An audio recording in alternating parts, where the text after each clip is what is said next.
Madame Short. She was French, a Juliette Greco lookalike, and she taught me what learning a language was for: communication.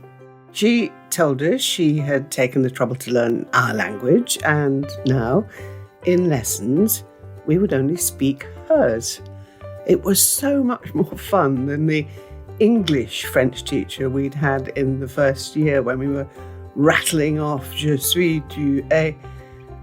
It was nearly 6 decades since Madame Short taught me French, and we are still in touch. I'm Jenni Murray, and this is Now I'm Grown Up, a podcast about living longer, career change, and education. Now, I'm very lucky to have had such an inspiring figure in my life, but of course, I'm not alone. He was an ex-equity trader, and he took me under his wing at the time. But she insisted that I should do the Oxford entrance exams, and off to Oxford I went, and that would never have happened without her. My science physics teacher, when I was more 15 years old, who... That part of me that is still in the art room, talking about art with Mr Bennifer, makes me think that perhaps there's a whole other future that might involve art or art school in some way. And so she said to my dad at parents' evening, Lucy is a natural mathematician. And that was the compliment that sort of made my life. Each week on this podcast, we've heard from people who've returned to the classroom, now they're grown up, to retrain as teachers and change someone else's life. We've delved into the big topics surrounding education at the moment, the ideas behind a later life career change, and we found out what it's really like to swap the boardroom for the staff room. For this week's episode, we're doing things slightly differently and taking an up-close and personal look at that lifelong importance of a student-teacher bond. To help us do that, I'm joined by Bobby Seagull, a former investment banker turned maths teacher, author and television presenter, and his maths teacher from secondary school, Nick Christie, or Mr Christie, I think we should say. Bobby, why was Mr Christie such an inspiring teacher for you? So I think Mr Christie, I'm still struggling to call him Nick. I struggle because, in your mind, like, it's Mr Christie, the teacher, but I'll intersperse between the two. So Mr Christie, I think in the maths lessons, he was like a model of calm. It's like almost like this like Buddhist, like there, teacher at the front, this source of knowledge. And he's inspiring because I think he really believed in students. If you wanted to work hard, if you wanted to push yourself, Mr Christie was there to like cheerlead you, support you, push you to your very best. And I think St Bonaventure's was a good school in a challenging area. Often, people say, East London in the 90s is a difficult place to grow up. Not many students did well, progressed towards A-levels and top universities. But in our maths class, Mr Christie, I always felt like, yes, I'm in a class that was serious, in a class where the teacher really wanted to extend us. He epitomized to me what it meant to be a solid, dependable teacher that you knew you could rely on. Mr Christie, if I may call you Nick, is that all right? Yes, absolutely. You're not my teacher, so I think I can call you Nick. That's fine. Yeah. How aware were you at the time that you would have a really profound effect on Bobby's life? Well, not really that much aware. I mean, the thing about Bobby was I taught Bobby from year 10, 11. But he was already well known in the school as being somebody who was, really keen. All the teachers, were talking about Bobby. He was, he excelled in everything. He was a bit of a polymath in that way. When we taught him, he was always keen to learn. He was eager. He wanted to understand things. He wanted to do more than, what we're actually doing in the lesson. He wanted to extend himself beyond that. So, it's flattering that he thought I was the inspiration to him, but at the time, I don't think that was something that I appreciated, really. What did you see in the young Bobby Seagull that made you think, oh yeah, this boy's going to go far? Well, he just had this thirst for knowledge. He wasn't satisfied with not understanding some things, but also he was the kind of person that was more than willing to help others. And the students in the class, were quite happy to go and sort of like asked Bobby for help, and he was quite happy to give it. I don't know, he just was a dream to teach, really, in that sense. Bobby, to what extent would you say he has influenced the life you have now and the things you are now very well known for? To be honest, it's highly influential. In fact, when I changed careers at 30 to become a teacher, because again, before I was a teacher and educator, I was a investment banker at Lehman Brothers, and we was not a good choice of bank as a trader. We know that bank. And then after the Lehman collapse, not great. Then I went to Nomura doing the same job as a trader at the Japanese bank, and then I moved sort of slight sideways, became a chartered accountant at PwC. Funny enough, my dad's sort of proud of many things in my life, but he's most proud as an Indian father of his son being a chartered accountant. But so at PwC, I had like an epiphany moment where I was teaching new graduates. So I had sort of like a mini sabbatical. And when I was teaching the graduates, I found myself, wow, to be honest, Jenny, I enjoyed the corporate job, I did. But teaching people, I found myself coming to life. And then I made a decision, actually, I want to go into this full time. And that's when I got in touch with Nick, or Mr Christie. Found his email, dropped him a message saying, I'm thinking of changing careers to become a teacher. And Nick was the person who said, yeah, fine, I'll organise, for you to come into our school. And I spent many weeks, maybe 5-6 weeks, sort of as a TA, doing bits of teaching with sixth formers and GCSE students in Key Stage 3. So actually, if it wasn't for Mr Christie or Nick responding back to me and being so positive and enthusiastic, I wouldn't be a teacher. Now, Bobby is now quite famous for making up puzzles and games. He does it for Radio 4, for the Today programme. Mr Christie, how much did you make that sort of thing part of your teaching, that they would play games, make up puzzles, have to work things out? It wasn't one of the strengths that I had, I don't think. That wasn't something that I really did, What I more tried to do, especially with sort of like Bobby, was I'd think about the kind of things that you do, maybe sort of A-level and university, sort of those kind of things. So it was more about, I think, trying to give them more knowledge rather than doing. I'm not very good at thinking of puzzles. It's not my forte. Can you do Bobby's puzzles? Have you ever tried to do one of his puzzles? I can usually do puzzles. I can usually do them after a while, but not. It's the actual thinking of them, and that's not me. No. How pleased were you when he came to you and said, "Mr Christie, I want to be a teacher"? Well, I was pleased, but I was surprised because obviously, working as an investment banker, I'm sure the money that was being earned in that sort of sphere was far beyond what you're going to get as a teacher. But I don't think, it seems to me, I don't think Bobby's really interested in money in that sense. I think he just likes engaging with people. And I think actually falling into teaching is something that's really sort of, I think so he really enjoys. He's obviously he's a great communicator. I'm really pleased that he has done it, yes. Is that true, Bobby, that you're not really interested in money? So it's a good question, because I think, my family, my parents are from South India, Kerala state, and they moved to Britain in the late 70s, growing up in East London, initially in a council estate in East Ham, still in East Ham now. So money was always tight, but what we valued was education and opening our mind and reading. And again, we had a family ritual where we'd go to East Ham Library every single Saturday afternoon, absorbing all sorts of books, again, Aztec culture, Victorian engineering, fiction of Tolkien. And it was that sort of thirst for knowledge that I developed as a young child that I sort of translated when I went to secondary school at St Bonaventures. So again, I realized, perhaps one of the first reasons I joined banking after I graduated was because I thought, I'm a young numeric graduate. You're drawn to the city. You get the milk rounds and the bank saying, we'll make you lots of money, and you're drawn to it.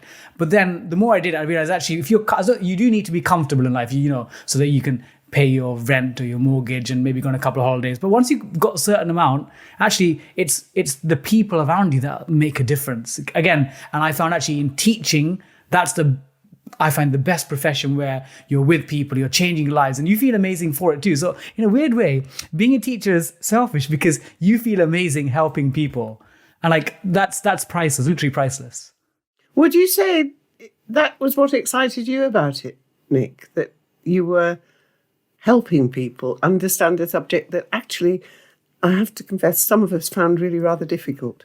Yeah, well, I mean, that is one of the joys of it. If you get a sort of a moment where the student actually sort of understands something for the first time, you know, it is quite a joy to behold.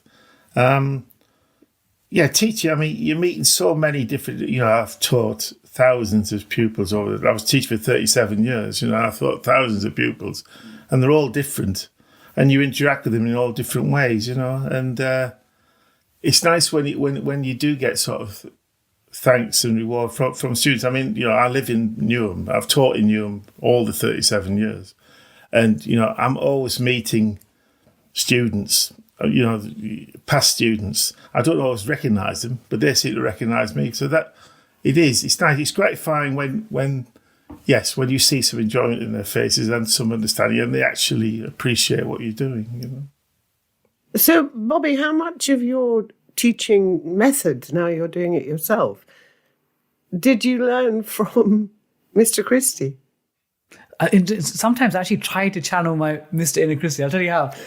It's because I'm quite naturally excitable, which is cool when you're like, if you're doing a public talk or if you're doing an assembly and trying to get people really into the subject. But the reality is, as a teacher, you do need to get students to do work. And sometimes myself, I can be a teacher that gets a bit sort of carried away, get excited. Like yesterday I was teaching year 7s, and what we're doing, we're talking about converting imperial and metric measurements. And then I went off on a little anecdote. The students like, but sir, there's just, you know, what's the point of conversions? We can do, you know, computers can do it. And there was a case in 1999 where a Mars probe ended up missing its destination because there was one part of the NASA team put metric conversion, one part of the NASA team put imperial. And of course, miles and kilometers are not the same. And it ended up off target completely. And then I went for about 3, 4, 5 minutes. And one of the students like, so sir, how's that related to the question? I'm like, oh yeah, the question. So I'm like, okay, what did Mr. Christie do? Okay, let's get back to the work. So Mr. Christie, it was brilliant at making sure that we learn what we needed to so we progress. So like, yeah, I always genuinely, I think Mr. Christie, like, what would Mr. Christie do now? But those pupils will never forget that description. Yeah, I know. I think the head of year was walking by and she was thinking, they seem a bit excited, like, what's going on here? I was like, okay, let's actually do the work. We're good, this is the work. What's the best thing, Nick, would you say, that a teacher can do for their pupils? Of what, when you look back, are you most proud? Well, I think it's obviously you want the children to understand what the subject is you do, but you also want them to enjoy it. I think getting enjoyment from the pupils is something that's important. You know, I mean, so many people, you know, so many older people like my generation and older, you know, think of maths as something that somebody else has to do and it's not really important. You know, that's. Yeah, I don't think you hear it so much now with younger children. I don't think you hear that so much. But it's about sort of getting them to build confidence, you know, getting to make them confident that they've got an understanding of what they're doing. So I think that's what it is, you know, enjoyment and confidence. What would you say, Bobby, should be taught in schools now that isn't being taught? It's a good question, Jenny, because people often do ask me this. And I think there is an increased expectation and burden in schools. People are often like trying to cast all of society's issues. They think, schools should be able to fix personal issues. Schools should be able to fix personal finance. Schools should be able to help kids how to change a nut and bolt in a car. Schools should be able to teach kids how to fill in their tax returns. And I think this comes down to the question of like, what is an education for? Is it to get a certificate so you can move on to the next level? Is it to give people a sense of love for learning and the qualities and traits so they can be good citizens? And I think to be honest, there's no one clear answer, but the reality is there are certain bits of education where when young people leave school, they wish they had known. Again, personal finance is an obvious example. There are bits in the maths curriculum that covers that, but perhaps not enough. So this might be something where the government needs to make sure that the exam boards put in more maths that's related to practical finance. But I think it's almost philosophical. Where do you draw the line? Should schools be places where I learn how to service the car? Should schools be places where I learn how to check online safety? So like, I think it's a tough one, but there's definitely more things they can do. And from a maths perspective, for some students, they're like, I'm going to stop maths at 16. I need to see the relevance. So I think there's still a onus on us as educators, in fact, as people that set curricula, to make sure the maths does link more to what young people need when they enter the real world. How useful would you say that would be, Nick, to make... I mean, a lot of kids don't understand what a mortgage is, or... I mean, I know quite grown-up children who still grapple with those practicalities. It's obviously important. I'm not sure that I'd want to do it in a maths lesson particularly. I mean, I think there are, the life skills lessons which I think are important. I mean, we used to, it was something that people were doing sort of like 10 or 15 years ago. I think it's, there's so many changes in the curriculum that teachers have got to deal with, and there's different pressures. But I mean, obviously, students need to know when they leave school how to manage, how to cope financially. So yes, it's something that needs doing. But as I say, I don't think the onus would necessarily just be on a maths teacher. I think it's a school issue, and it's like a life skills, which is really important that occurs. Bobby, how would you say teaching the profession and what's expected of you has changed from, say, the days when Mr Christie was teaching you? I think it's a combination of like government-led curriculum reform, and then secondly, it's a reflection of how young people are changing. So in terms of government curriculum reform, I think they've started to think a bit more about the skills needed in mathematics. People are now asked to do numeracy 16, 17, 18. You have to stay in school now. You can't just leave at 15, 16. But I think it's more in terms of how young people have changed. And I think a lot of students now, their attention spans are much shorter because, again, in the 90s when I was a student, there were fewer distractions. There were books, there were 4 or 5 stations on television, whereas now young people, they've got Instagram lives and TikToks, and if a song doesn't interest them after 8 seconds, they're like changing it on Spotify. So they're more demanding. So it's trying to find that balance, because obviously maths requires you to work hard. Even myself, there are times where I didn't get a concept immediately. I would need to think, okay, Mr Christie, can you explain that again? There's some more difficult parts of maths. And I think with young people, because they're more impatient, they don't get it. They're like, I can't do it, I give up. So actually it means that sometimes as a teacher, teaching is not about being an entertainer, because that's not your job.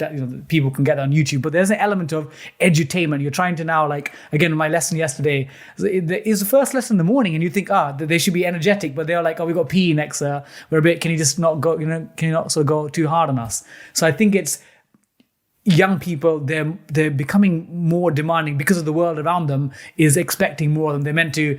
Kids are almost on show all the time. So I think it's that relationship with young people that's changing as technology always makes them more impatient. What were the most important things you learned, Mr Christie, as you worked through your career, from being a very young teacher to being a teacher who might be thinking about retirement? What did you learn that made you a better and better teacher?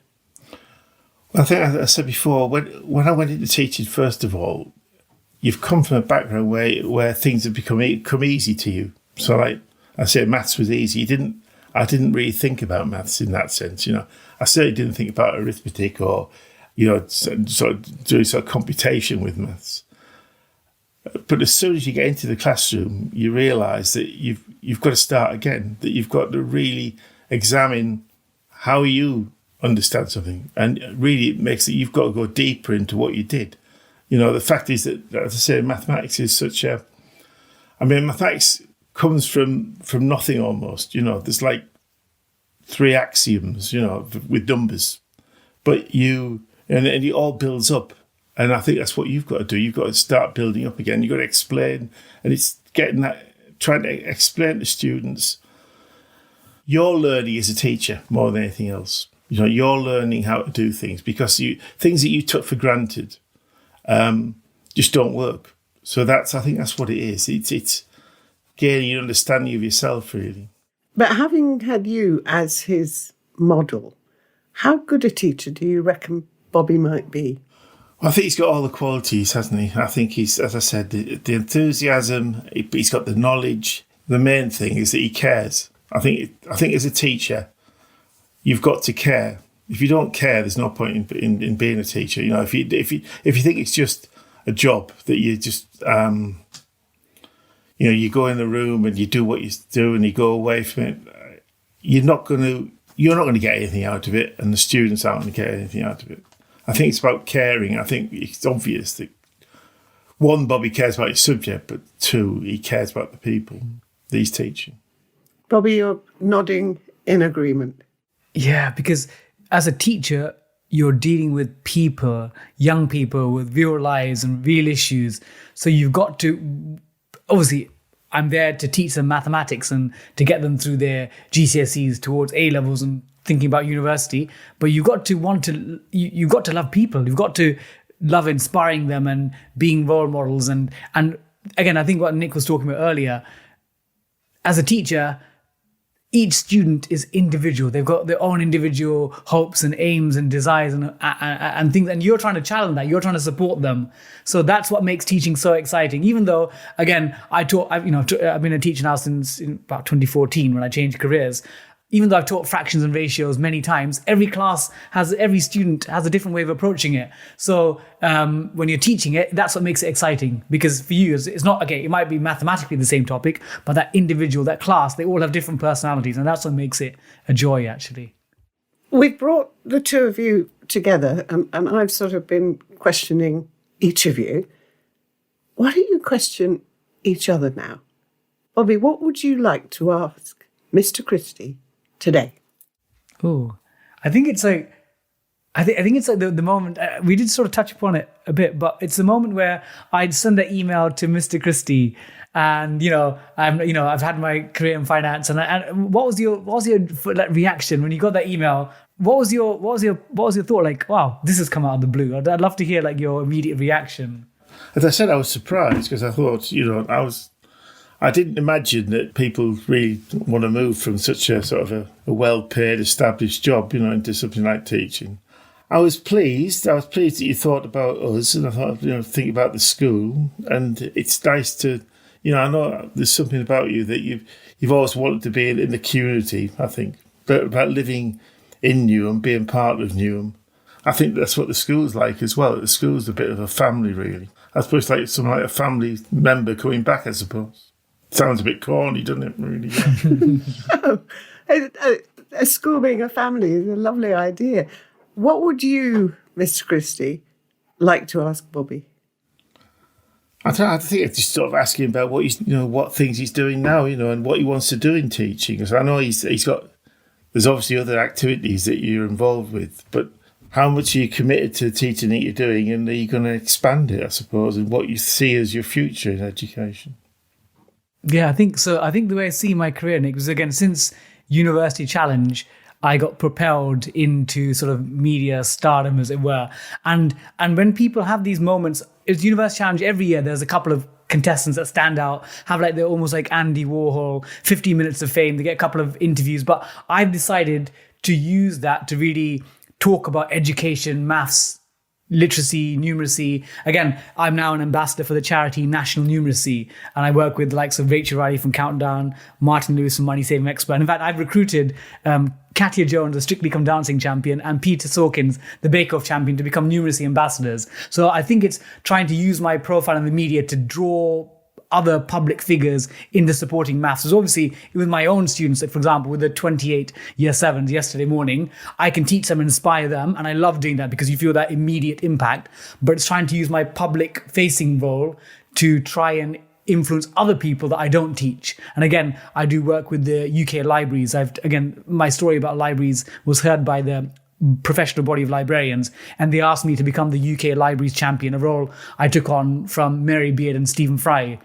So again, I love maths, but also reading's been important to me. So I think I'm trying to use my sort of almost a dual identity, someone that teaches part-time in a school, in a real school with real issues and kids that sometimes want to muck about, but also someone that uses their public profile to really try to get others to think about being a teacher, being an educator, and the role of learning in life.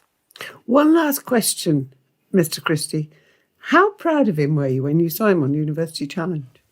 Well, I was proud. I suppose I was proud of him, but he was, when he was on University Challenge, he was just like he was when he was at school. I mean, the thing about Bobby is, even if he doesn't know the answer, he doesn't know the answer to everything. He's always willing to give it a go, you know. That's one of the things that stood out. I think that's what made him stand out in that performance on University Child. I suppose it was a performance, really. It sounds like performance anyway.